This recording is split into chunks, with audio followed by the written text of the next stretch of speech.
कि जो शख्स अपनी माँ और अपनी बहन की इज्जत नहीं कर सकता वो इस देश का सम्मान क्या करेगा। जो शख्स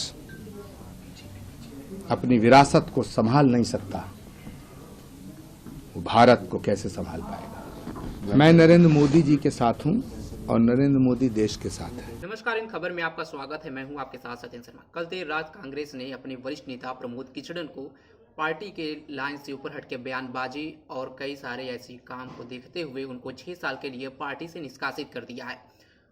और इस पूरे मामले पर प्रमोद किचडन का पहला बयान सामने आया है। उन्होंने राजीव गांधी का जिक्र करते हुए कहा कि जब मैं 16-17 साल का था उसमें राजीव गांधी से जो मैंने वादा किया था उसे पूरा किया।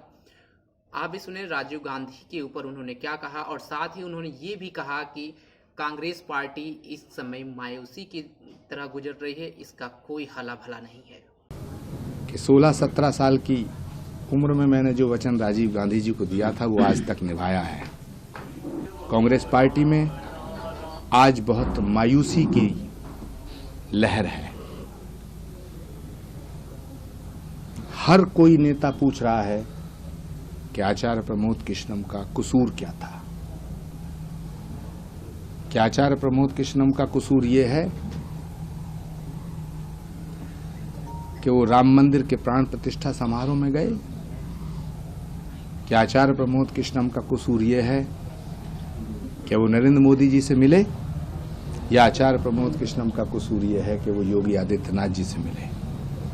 मैं कांग्रेस के उन सभी नेताओं का आभार व्यक्त करना चाहता हूं जिन्होंने श्री कल्की धाम का समर्थन किया, जिन्होंने मेरे प्रति सादर सम्मान व्यक्त किया, जिन्होंने मेरा सम्मान किया। तो सुना आपने, प्रमोद किचडन नहीं रुके। उनसे जब सवाल किया गया कि आप अब किधर जाएंगे, तो प्रमोद किचडन कहते हैं कि ये तो मुझे भी नहीं पता है मैं कहाँ जाऊँगा, भगवान जिधर चाहें जहाँ बोलेंगे मैं वहाँ ही जाऊँगा। और उन्होंने प्रधानमंत्री मोदी पर भी बड़ा बयान दिया है। उन्होंने कहा कि मैं प्रधानमंत्री मोदी के साथ हूँ क्योंकि वो देश के साथ हैं। आप भी सुने क्या कुछ कह रहे हैं। मैं कहाँ जाऊँगा ये मुझे भी नहीं पता। मुझे भगवान पे भरोसा है, वो जहां मुझे भेजेगा मैं वहां जाऊंगा। सर, आपने कहा कि आप प्रधानमंत्री के साथ कंधे से कंधा मिलाकर खड़े हैं, देश की तरक्की के लिए खड़े हैं।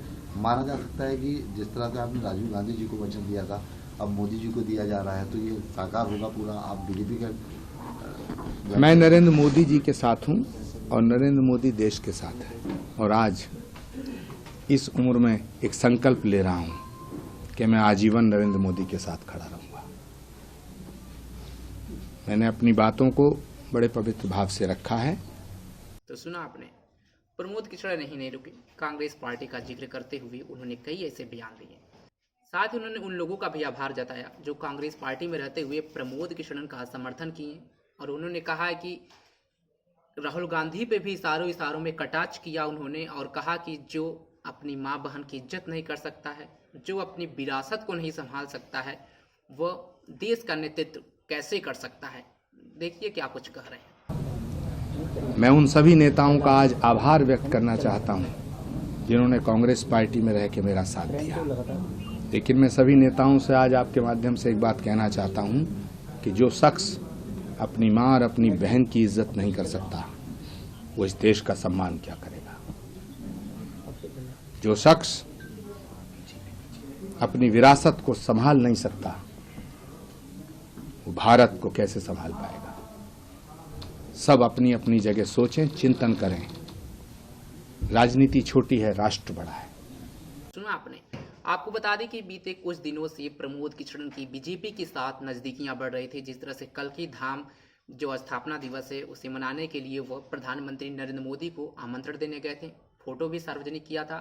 प्रधानमंत्री मोदी की तरफ से ट्वीट किया जाता है, आभार व्यक्त किया जाता है, फिर प्रमोद किचडन इस पर रिट्वीट करके प्रधानमंत्री को स्वागत के लिए धन्यवाद बोलते हैं और उसमें प्रभु लिखते हैं। उसके बाद वो स्मृति ईरानी से मिलते हैं, योगी आदित्यनाथ से मिलते हैं, बीजेपी के कई बड़े नेता से मिलते हैं, जैसे राजनाथ से मिलते हैं। आपको बता दें कि जिस तरह राम मंदिर का प्राण प्रतिष्ठा होना था उस समय भी कांग्रेस आला कमान राम मंदिर प्राण प्रतिष्ठा में जाने से इनकार कर दिया था। लेकिन प्रमोद किचडन पार्टी के लाइन से हट के राम मंदिर के प्राण प्रतिष्ठा में गए थे, जिसके बाद से कांग्रेस पार्टी के अंदर कहीं ना कहीं ये जो चीज़ थी वो चल रही थी। और बीते कुछ दिनों से अशोक गहलोत हो, राहुल गांधी हो या कांग्रेस के तमाम बड़े नेता हो, कांग्रेस के जो भी निर्णय हैं उसको लेकर के प्रमोद कृष्ण हमेशा पार्टी को, बड़े नेताओं को सुझाव देते नजर आते हैं, उस पर कटाक्ष भी करते नजर आते हैं। तो कांग्रेस पार्टी की तरफ से लगातार उन पर कार्रवाई करने की बात की जा रही थी और इसी पूरे मामले पर कल देर रात कांग्रेस की तरफ से उन्हें पार्टी से 6 साल के लिए निष्कासित कर दिया गया है। इस सब पर आप सबकी क्या राय है कमेंट बॉक्स में हमें जरूर बताएं। तब तक के लिए बने रहे हमारे साथ। धन्यवाद।